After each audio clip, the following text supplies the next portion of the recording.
Welcome to the deep dive, everyone. Today we're tackling something big, a real challenge many language learners hit. That little voice inside translating everything. Yeah, it's that constant bottleneck, isn't it? You hear English, you might even know the words, but there's this delay before you respond. That frustrating pause. Exactly. And it's not just slow, it really taxes your brain, a Yeah. huge cognitive load. So our mission today is to look at the research and figure out, okay, how do we actually get rid of that translation step? Right. Let's maybe break down the problem first, because I think understanding why it happens is key to fixing it.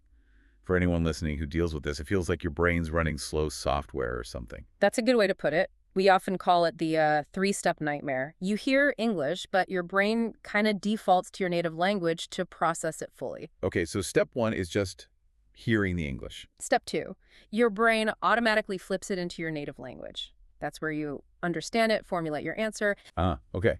And then step three, you translate that answer back into English, Mhm. often like word for word. And that's the crunch. That whole process, that cognitive load, it's bad for, well, mainly two reasons. First, like you said, the speed is just terrible. Yeah. While you're doing that back and forth translation, the conversation's already moved on. You feel like you're always catching up, always one step behind. Always reacting, yeah. Mm. And the second reason, which I think sometimes feels even worse, is the accuracy problem.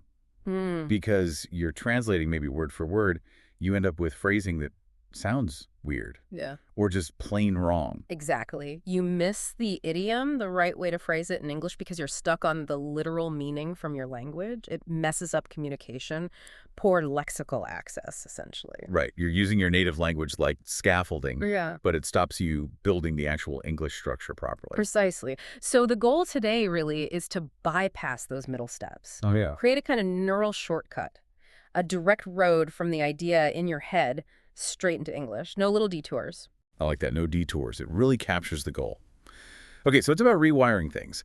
The sources we looked at give us 5 pretty clear, actionable tips for building these shortcuts. Yeah. Let's get into tip 1. Right. Tip one starts really small. It's about avoiding that automatic meaning transfer. We need to anchor English words directly to reality. And the way to do that sounds almost too simple. Hmm.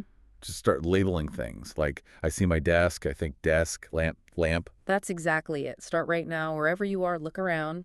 Desk, lamp, pen, door, window, whatever you see. The key is when your eye hits the object, you only think the English word. Just the English label. Just the label. You're directly connecting the physical thing to the English word in your brain. No middleman. Yep. You're basically building that direct pathway, little by little. Okay, that sounds doable, like 5 minutes a day. But the tricky part, I guess, is that our brains love the easy route, the old habit. How do we actually stick with it when translating feels so automatic?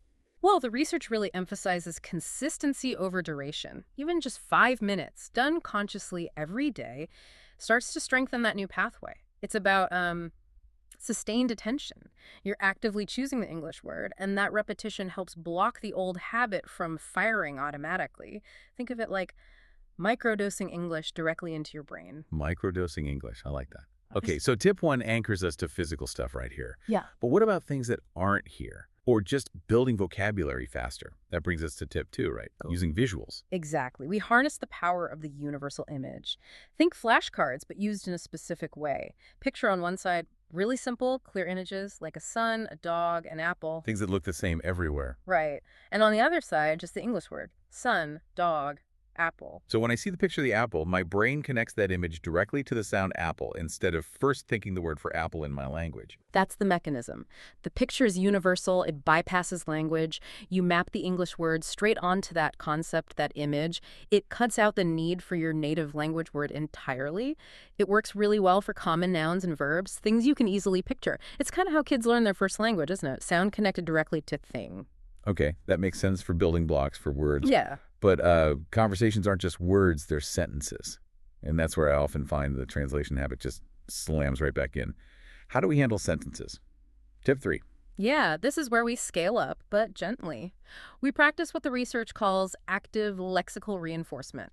Basically, simple sentences narrating your own life. Okay, how did that work? Like feelings first. If I feel tired, instead of thinking it in my language and translating, I just think, I am tired. Precisely.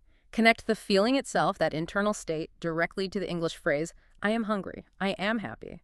You're training your brain to think in whole English chunks, not just translating word by word. It helps get around tricky grammar translation, too. And the same for simple actions, like I pick up my water bottle. I think I drink water. I open the door. I open the door. Yes, it's like creating this little internal narration of your day, all in simple English. I walk to the kitchen, I make coffee. The goal is to forge those direct links between what you do or feel and the English phrase for it. Okay, I can see how that builds the pattern. Mhm. But what happens when you're narrating and you hit a word you just don't know in English? That's usually when my brain goes right back to my native language. That's a really common friction point. And the key, according to the sources, is not to let that derail you completely. So don't just give up and finish the thought in my native language. Exactly. Keep the scope simple. If you hit a word you don't know, pause the narration. Maybe quickly look up just that one word. Then slot it in and continue the simple English thought. The main thing is preventing your brain from completing the whole sentence in your native language. That little pause, that effort, that's actually the direct connection being built. It shows you where the gap is. Okay, so it's not a failure. It's just data, a point to work on, right, that makes it feel more manageable. Now, tip 4 sounds a bit more relaxed, maybe even fun, watching and listening. Yeah, this is about passive visual learning, and it can be quite effective. We're talking about consuming simple English content, where the visuals and audio are really closely linked. Think children's cartoons, simple songs. Cartoons. Why specifically cartoons rather than, say, watching the news in English? It's about how they manage your brain's working memory. Cartoons are great because you get the picture and the sound at the exact same time. Synchronization. Right. When a character points and says, "Look, a red car," Hmm? and you see the red car right there, your brain links the sound red car directly to the image. There's often not enough time or mental space for that three-step translation detour. The visuals kind of force the direct connection. Okay, so the picture basically acts like a shortcut, Yeah. bypassing the need to translate because the meaning is right there on screen. You got it. And it's similar with simple songs, especially kids' songs with actions, like head, shoulders, knees, and toes. Yeah. You're linking the word head not just to the concept, but to the physical action of touching your head. That movement helps anchor the word directly, again, bypassing the need to translate first. So maybe 10 or 15 minutes a day, something like that, a Yeah. simple cartoon, an action song. It's actually training your brain without feeling like hard work. Exactly. High impact training, low cognitive strain. Which leads us really nicely into the final tip, tip 5. And this one's maybe the most important, the mindset, patience. Ah, yes. Because all this rewiring, it is hard work, isn't it? We're fighting years of habit. It's easy to feel like you're failing every time your brain defaults back to translating. It is, and that's totally natural. You have to remember, thinking in your native language is like breathing. It's automatic, perfected over years. Changing that is fundamentally hard. The research is really clear on this. You have to treat it like learning a physical skill, like learning to walk. You stumble, you fall down a lot at first. It feels awkward.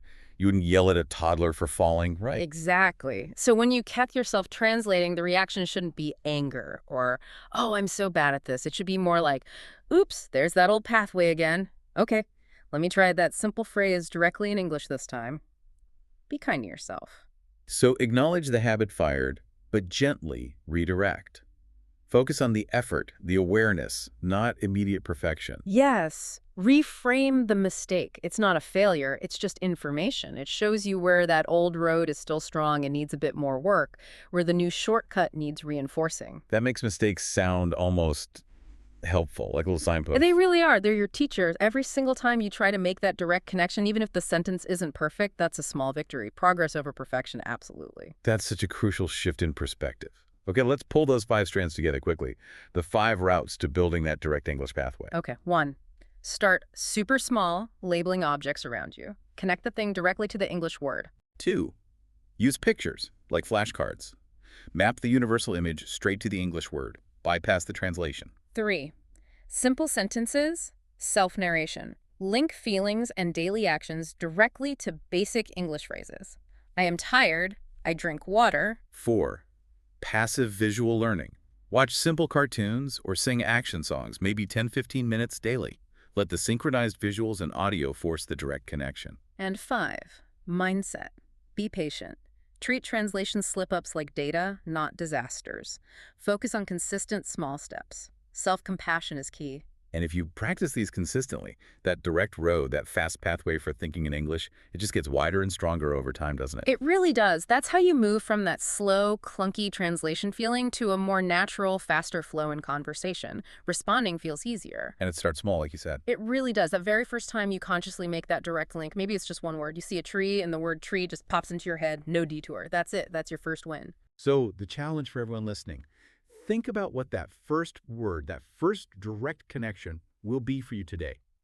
Focus on one simple thing right now, make that link, and let that be the start of building your own direct road to thinking in English.